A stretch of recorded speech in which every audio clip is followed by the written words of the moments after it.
Hello everyone, welcome back to my channel মনিকার simple lifestyle. Good morning, কেমন আছো বন্ধুরা?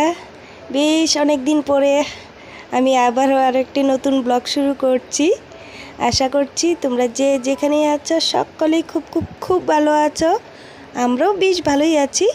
মাঝখানে অনেক কয়েকটা দিন বেরিয়ে গেছে, ব্লগ করা হয়নি, আর অনেক প্রবলেম হচ্ছিল, সেগুলোও আস্তে আস্তে আমার ব্লগের মাধ্যমে শেয়ার করব তোমাদের সঙ্গে। তো বন্ধুরা, আজকের দিনটা হচ্ছে শুক্রবার আর বাজে হচ্ছে প্রায় 9টা।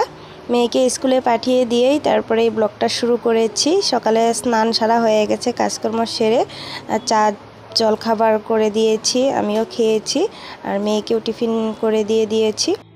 এই যে টুকটাক কাজকর্মগুলো আছে সেইগুলো সেরে পরে দুপুরবেলা একবারে রান্নাবান্না করব।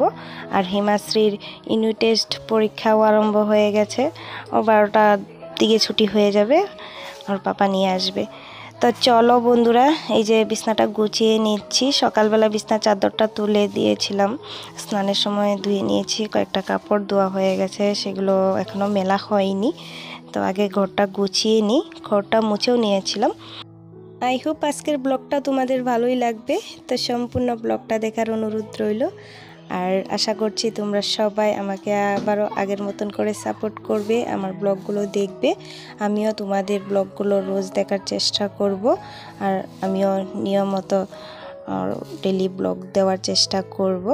এদিকে দেখো, তোমাদের সঙ্গে গল্প করতে করতে আমার বিছনার চাদরটাও সুন্দর করে পাতা হয়ে গেছে, আর কয়েকটা কাপড় আছে অগোছালো, আলনাতে গুছিয়ে রাখবো এখন। যাওয়ার সপ্তাহটা পুরো সপ্তাহটাই বৃষ্টি ছিল, ধারাসার বৃষ্টি ছিল, একদম সকাল থেকে রাত অবধি বৃষ্টি ঝরঝরে পড়ছিলই, মানে এত বৃষ্টি ছিল আমাদের এখানে। তো আমি কাপড় চোপড় বেশি ধুতে পারছিলামই না, সূর্যর মুখে দেখতে পাচ্ছিলাম না কি কাপড় ধুবো, অনেক কয়েকটা কাপড় জমা হয়ে গেছিলো। আর এই কয়েকদিন না আমার শরীরটাও বেশ খানিকটা খারাপ ছিল, জ্বর ছিল, তারপরে একটু গ্যাস্ট্রিকের প্রবলেম ছিল। তো কাপড় চোপড় আর ধোয়া হয়নি, জমাতে জমাতে অনেক কয়েকটা কাপড় জমিয়ে গেছিলো। বৃহস্পতিবার দিন আমি প্রায় 11টা নাগাদ একটু রোদ দেখতে পেয়ে আমি কাপড় কিছুটা ধুয়ে দিয়েছিলাম, সেগুলোই কিছু শুকিয়েছে আর কিছু শুকাইনি। যে আজকে সকালবেলা একদম কাড়া কাড়া রোদ উঠে গেছে, সেগুলো আমি দিয়ে দিয়েছিলাম, শুকিয়ে গেছে। তো এই তো আমি ভাঁজ করে আলনার মধ্যে রেখে দিচ্ছি। আর আজকেও সকাল সকাল আরও বাকি যে কাপড়গুলো ছিল সেগুলো ধুয়ে দিয়েছি, সেগুলো এখনও মেলা হয়নি। আলনার মধ্যে এগুলো ভাঁজ করে রেখে তারপরে এগুলো মেলে দিব। এই তো মেয়েদের সংসারের কাজকর্ম, এগুলো তো আমাদের করতেই হবে, তাই না? অনেক কয়টা দিন বেরিয়ে গেলেও কাজগুলো কিন্তু একই থেকে যায়, সেগুলো ব্লগ করলেও সেগুলো আমাদের করতে হয়, না করলেও সেগুলো আমাদের করতেই হয়। তো যাই হোক, চলো তোমাদের সঙ্গে কথা বলতে বলতে এদিকে আমার ঘরটা গুছানো হয়েই গেছে। সকাল সকাল কিছুটা গুছিয়ে মোছা টুচা হয়ে গেছিলো, শুধু বিছনা চাদরটাই আমার অগোছালো ছিল, পাতা হয়নি, আর কাপড়গুলো অগোছালো ছিল।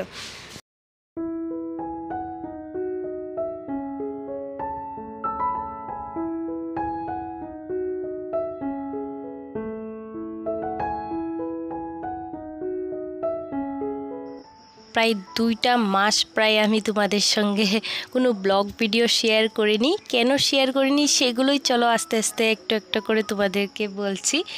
প্রথমত কি হয়েছিল, আমার মোবাইলটা একটুখানি খারাপ হয়ে গেছিলো। যখনই আমি ব্লগ শ্যুট করতে যেতাম বা এডিট করতে যেতাম, এডিট করার সময় বেশিরভাগ হ্যাং মারতো, আর আমার ক্যামেরাটা ফ্রন্ট সাইড ব্যাক সাইড দুই সাইডের ক্যামেরাটা একটু খারাপ হয়ে গেছিলো, ভালো করে ক্লিয়ার আসতো না। তো ভাবছিলাম আগে মোবাইলটা সারি, তারপরে আবার শুরু করব। তো মোবাইলটা সারার পরে কি হয়েছে, আমার শ্বশুর শাশুড়ি এখানে আসে, শাশুড়ি একদম ইমার্জেন্সি ডাক্তার দেখানো হয়, 2টা কিডনিতে স্টোন ধরা পড়ে, তারপরে একদম তাড়াতাড়ি করে অপারেশন করা হয়েছে। একটা 1 মাস আগে করা হয়েছে, 1 মাস পরে আর একটা করা হয়েছে। তো ওদেরকে সেবা যত্ন করার থাকে, তারপরে লোকজন তো আছেই। একজন দুইজন আসতেই থাকে। তো ভাবলাম সেগুলো ঝামেলা ছেড়ে তারপরে ব্লগ করব। আর লোকজন ঘরে থাকলে আমি এইসব ব্লগ করা, ভিডিও করা এসব আমার ভালো লাগে না, একদম একটা অস্বস্তিকর পরিবেশের মতো মনে হয়। এগুলো করতে নিজেরও ভালো লাগে না। সবসময় ক্যামেরা নিয়ে, মোবাইল নিয়ে বসে থাকা, লোকজন আসলে কথা বলা ওদের সঙ্গে, না ক্যামেরা নিয়ে বসে থাকবো না এডিট করব। বুঝতেই পারছো, ব্লগ শ্যুট করার থেকে বেশি টাইম দিতে হয় এডিট করতে, তারপরে পোস্ট করতে। তো সেগুলোতে না আর আমি টাইম দিইনি। ভাবলাম এগুলো ঝামেলা শেষ করে সুস্থ হয়ে যাক, ঘরে ফিরে যাক, তারপরেই আমি ব্লগ আবার শুরু করব। তো এদিকে দেখো আমি কতগুলো বাজারও গুছিয়ে নিয়েছি, কালকে রাত্রে এইগুলো নিয়ে এসেছিল। তারপরে কি হয়েছিল, ওরা তো সুস্থভাবে 2টা অপারেশনে হয়েছে, ওরা শ্বশুর শাশুড়ি দুইজনে ঘরে গ্রামের বাড়িতে ফিরে যায়।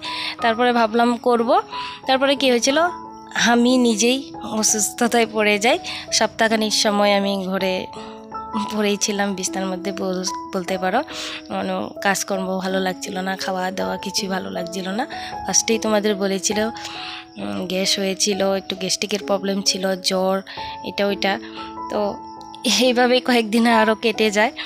তারপরে ভাবলাম না, আমি এটা ছাড়া আর পারবো না।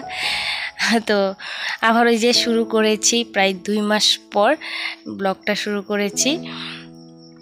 তো চলো, এদিকে দেখো তোমাদের সঙ্গে কথা বলতে বলতে আমি বাজার কয়েকটা গুছিয়ে নিয়েছি।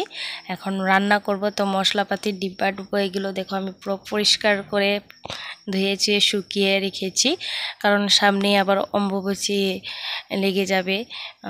শনিবার, হ্যাঁ শনিবার সকালবেলা 8:53 না কত একটা টাইম আছে আমি শুনেছি, তো লেগে যাবে। তো ভাবলাম না, এগুলো একটু পরিষ্কার টরিষ্কার করেই রাখি, তারপরে তো আবারও করতে হবে। যাই হোক চলো, এই যে মশলা টশলা এগুলো আমি জায়গা মতো রেখে দিয়ে তারপরে রান্নাটা করব দুপুরবেলা।